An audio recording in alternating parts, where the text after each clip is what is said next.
Cordiales saludos, quien les habla la profesora doctora María Teresa Ocampos. Hoy en nuestra clase de Ciencias Naturales y Salud estaremos desarrollando el siguiente tema: factores evolutivos y adaptaciones. Los indicadores son: interpreta los factores evolutivos, diferencia los tipos de adaptaciones, reconoce los caracteres adaptativos y describe los medios de adaptación. ¿Qué son factores evolutivos? La evolución es esencialmente un proceso de cambio genético en el tiempo. Los mecanismos que promueven los cambios en la frecuencia génica de una población se conocen como fuerzas o factores evolutivos. ¿Y cuáles son estos factores evolutivos? La selección natural, la mutación, la deriva génica y el flujo génico. ¿Qué es la selección natural? Es la propuesta planteada por Charles Darwin como el mecanismo para explicar la evolución biológica y se define como una reproducción diferencial de unas variantes genéticas respecto a otras.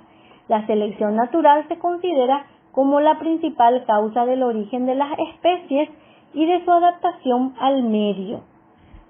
Luego tenemos la mutación.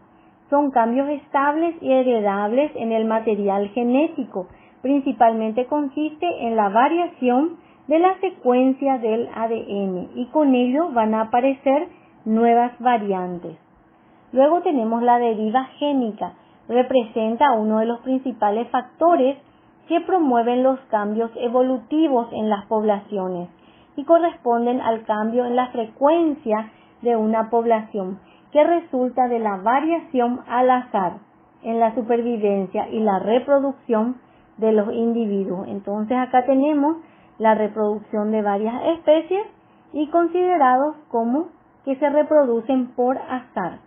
Luego tenemos el flujo génico, que es la transferencia del material genético entre las poblaciones. Ocurren por migración de los individuos o de sus gametos de una población a otra. Tenemos, por ejemplo, el grupo de las moneras, los procariotas, las metáfitas, las plantas, los hongos, los metazoos y los que son los animales, y tenemos acá esta parte a los protozoos que ya estuvimos mencionando. Bueno, ¿qué es una adaptación de los seres vivos al medio ambiente? Es también un proceso evolutivo, por lo cual los organismos llegan a estar más capacitados para poder sobrevivir en el ambiente.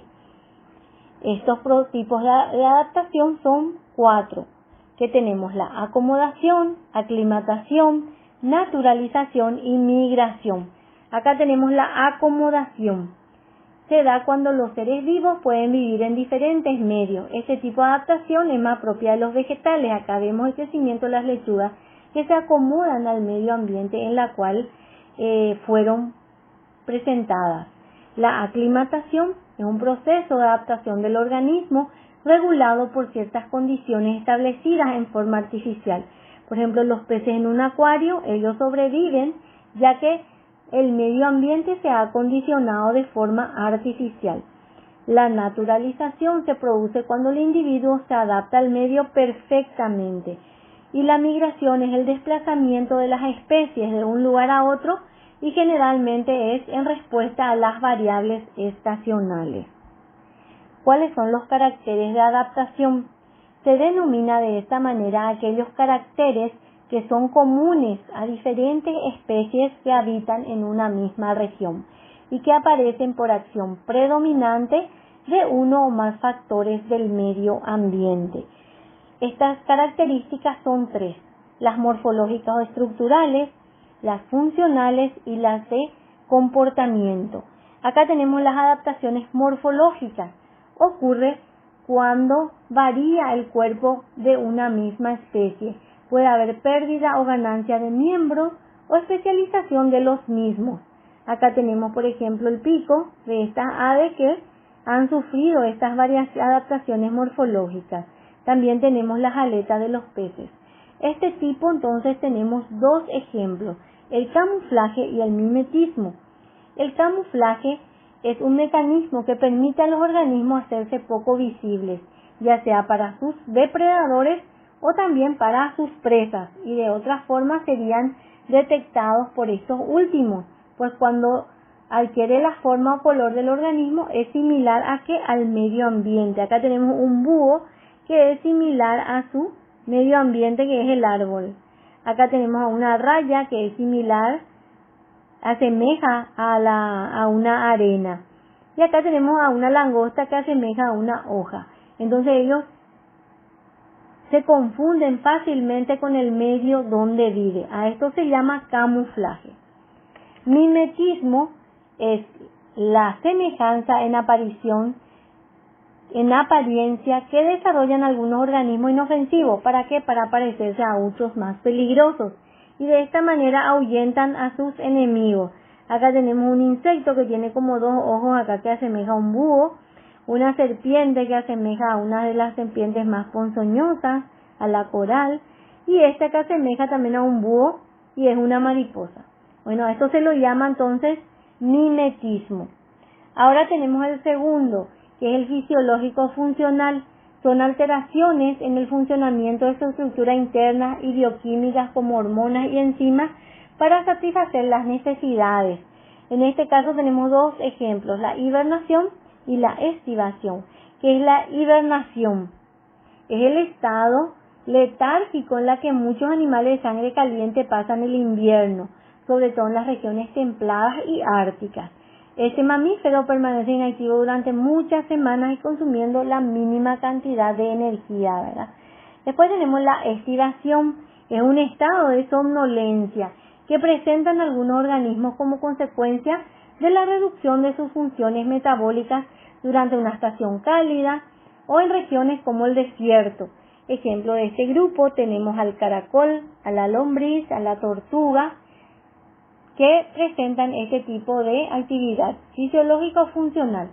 El tercero tenemos etológica o de comportamiento, que corresponde a las modificaciones en el comportamiento, y son 4.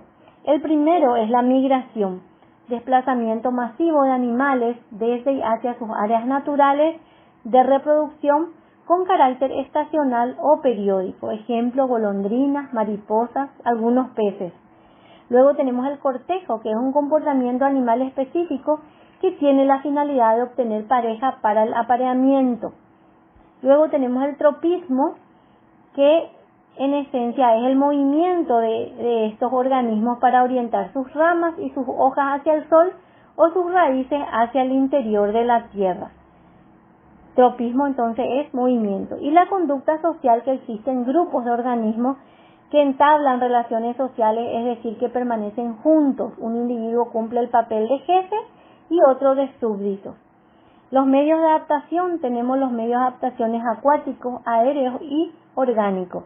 En el medio acuático, que constituye el 70%, influyen la luz, la salinidad, la concentración de dióxido de carbono, oxígeno, presión, temperatura y movimiento del agua. En el medio aéreo, que es el medio más reducido, influye la luz, el agua, el suelo, la temperatura y el aire. Y el medio orgánico está constituido por dos tipos de organismos: los parásitos, que son los que viven a costas de otras especies, se alimentan de ellos, los debilitan, pero no le provocan la muerte. Y los saprófitos son los seres que se alimentan de materia orgánica en descomposición. Entonces, como conclusión, ¿cuáles son los principales factores evolutivos? La selección natural, la mutación, la deriva génica y el flujo génico. Tienen su material de lectura y las actividades para esta unidad. No se olviden la importancia del distanciamiento social y los cuidados sanitarios.